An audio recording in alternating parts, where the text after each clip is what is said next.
So pastor, alive அப்படின்னா எதை மீன் பண்ணக்கூடியதா இருக்குது? அண்ட் இதை ஸ்டார்ட் பண்ணுறதுக்கு மெயின் ரீசன் என்ன? அதை பற்றி கொஞ்சம் ஷேர் பண்ணுங்களேன். அலைவ் அப்படிங்கிறது ஆண்டவருடைய ரெசரக்ஷன் பவரை வெளிப்படுத்துகிற ஒரு பெயர்.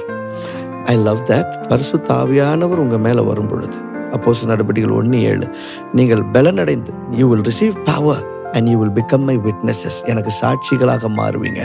சாட்சிகளாக மாறுறதுன்னா விட்னஸ்னா ஒரு கோர்ட்டில் ஒரு விட்னஸ் ஏறுறாருன்னா, சாட்சி கூண்டில் ஒரு ஏறுறவர் என்ன சொல்கிறாரு?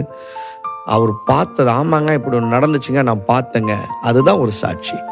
அப்போது கர்த்தருடைய வல்லமை வரும்பொழுது நம்ம சாட்சிகளாக மாறுவோம். எதுக்கு சாட்சி?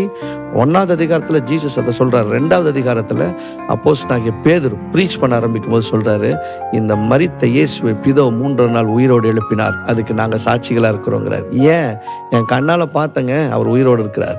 அப்போது நம்ம பரிசுத்தாவின் வல்லமை வரும்பொழுது உயிர் தெழுந்த இயேசுவுக்கு நம்ம சாட்சிகள். ஆமாம், அவர் உயிரோடு இருக்கிறாரு, இந்த இதுக்கு ப்ரூஃப் பாரு, நான் ஜெபம் பண்ணுறேன், 2 குருட்டு கண்ணு திறக்குது, 2 கட்டி மறையுது. So alive is all about that. Celebrating the resurrection of Jesus, and not just that, proving the resurrection of the Lord Jesus Christ.